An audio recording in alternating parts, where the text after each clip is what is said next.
안녕하십니까.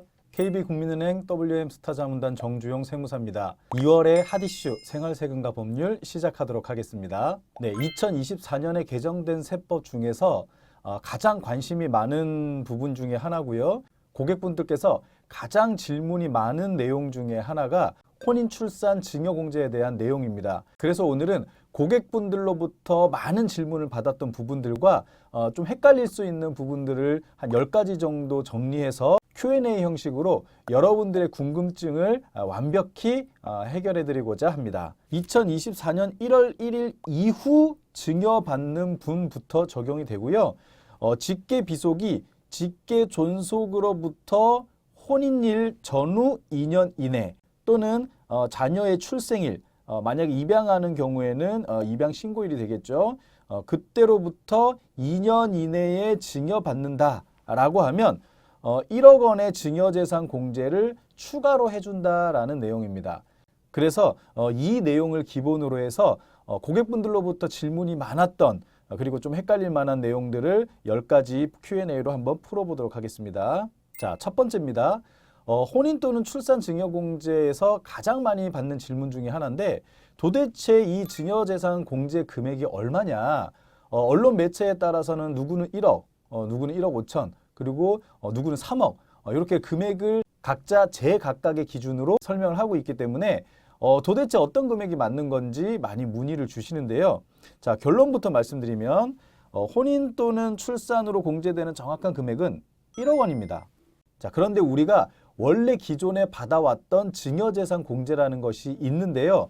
성년인 경우 10년간 5천만 원 공제를 받게 됩니다. 자, 그런데 이 혼인 출산으로 인한 증여재산 공제와 10년간 직계 존속으로부터 받을 수 있는 이 5천만 원 공제를 같이 받는다면 1억 5천만 원까지도 공제가 가능하다라는 얘기고요. 그리고 내 입장에서 우리 부모님한테 1억 5천 받아서 공제가 가능하듯이 우리 배우자 입장에서도 배우자의 부모님으로부터 1억 5천까지 증여받는 것도 공제가 가능하잖아요. 그래서 부부가 양가로부터 각각 1억 5천씩 증여받을 수 있기 때문에 총 3억 원을 공제받을 수 있다라는 그런 내용입니다. 자, 그런데 만약에 이런 논리대로라면 3억 원뿐만 아니라 3억 4천만 원까지도 공제가 가능할 수 있습니다.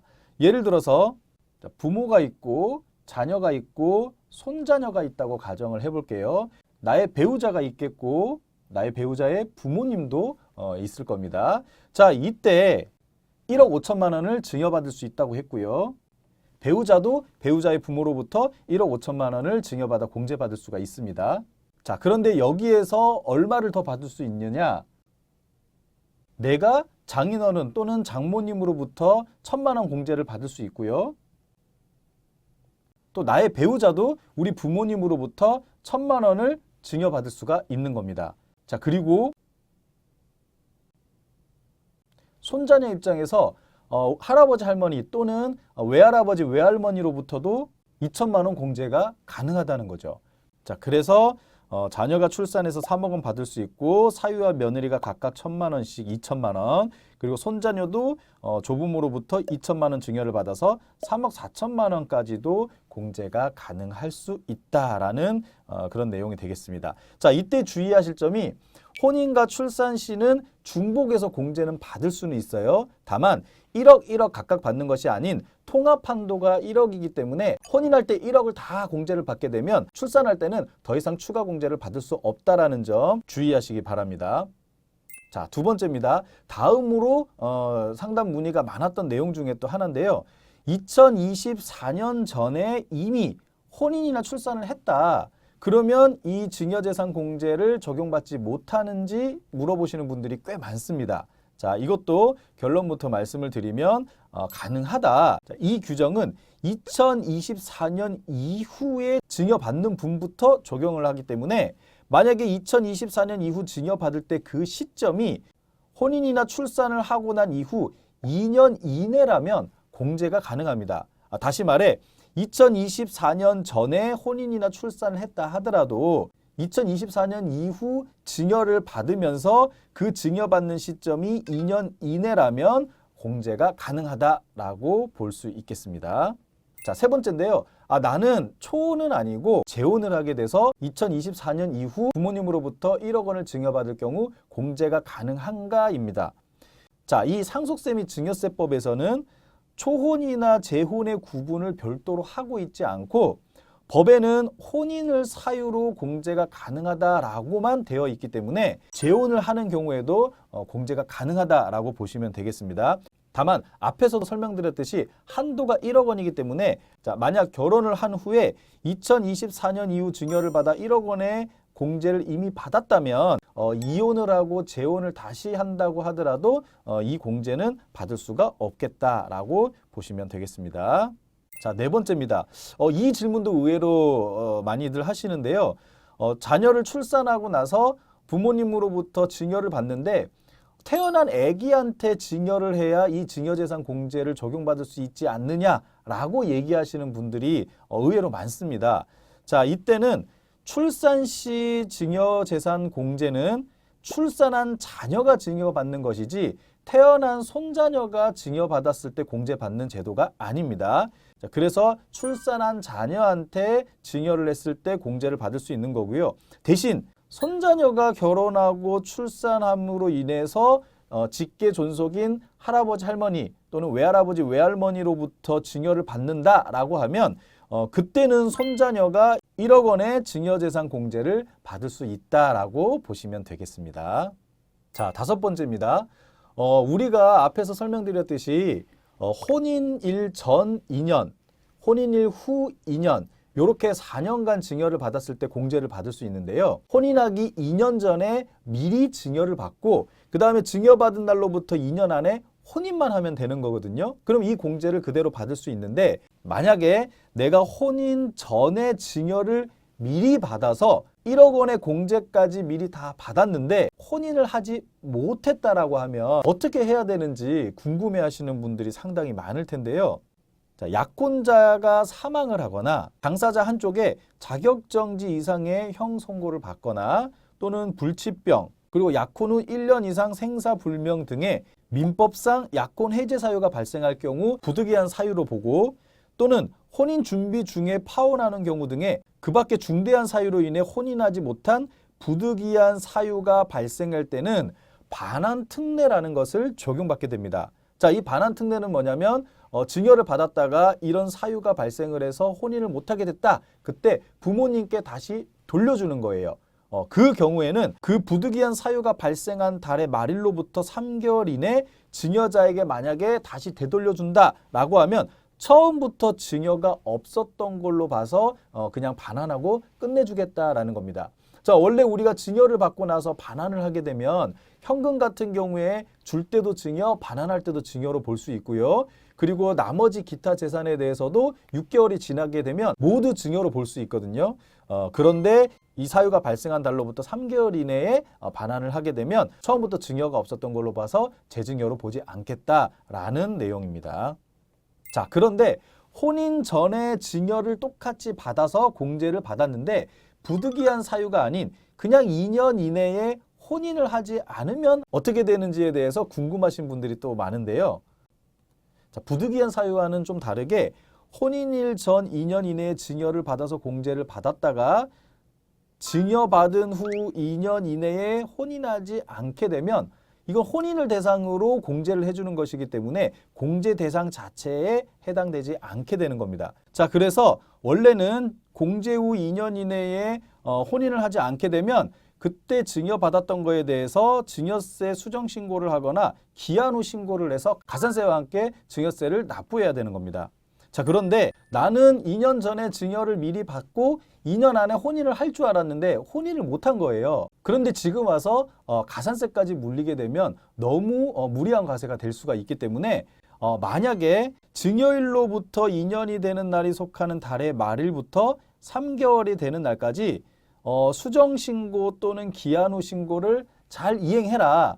그렇다라고 한다면 신고불성실 납부지연에 대한 가산세를 부과하지 않겠다. 다만 세금을 늦게 냈기 때문에 거기에 대해서 연 8.03%의 이자 상당액은 증여세에 가산해서 부담하겠다라는 그런 내용이 되겠습니다. 자, 7번째입니다. 이런 경우도 있을 수 있겠죠. 혼인 후에 증여를 받아 공제를 받았는데 혼인이 무효가 되는 경우가 생길 수가 있어요. 이런 경우에는 어떻게 해야 되느냐? 자, 혼인 무효는 소급해서 혼인을 하지 않은 것으로 보기 때문에 혼인을 사유로 공제받을 수 있는 이 증여공제 대상 자체가 되지 않는 겁니다. 그래서 혼인 후에 공제받았으나 혼인이 무효가 되는 경우에는 이때도 앞에서와 마찬가지 증여세 수정 신고를 하거나 기한 후 신고를 해서 가산세와 함께 납부를 해야 된다는 거죠. 자, 그때도 마찬가지 내가 혼인 후에 증여를 받아 공제받을 때 혼인이 무효가 될 걸로 예상하는 사람은 아무도 없었겠죠. 그래서 이런 일이 발생됐을 경우 혼인 무효소에 대한 판결이 확정된 날이 속하는 달의 말일부터 3개월이 되는 날까지 수정신고나 기한 후 신고를 정상적으로 잘 이행한다면 이때도 마찬가지 신고불성실이나 납부지연 가산금에 대해서는 부과하지 않고 그리고 연 8.03%의 납부하지 않은 이자 상당액만 증여세에 가산해서 부담하면 된다라고 보시면 되겠습니다. 자, 그리고 혼인 후에 증여받아 공제받은 다음 이혼을 하게 되는 경우에는 또 어떻게 될까요? 자, 혼인 후 증여받아 공제받은 다음에 이혼을 했다라고 하면 이때는 혼인이라는 공제 조건을 충족한 겁니다. 물론 혼인하고 나서 이혼은 했지만 혼인한 사실은 변함이 없는 거죠. 그렇기 때문에 증여재산 공제를 받을 수 있다라고 보시면 되겠습니다.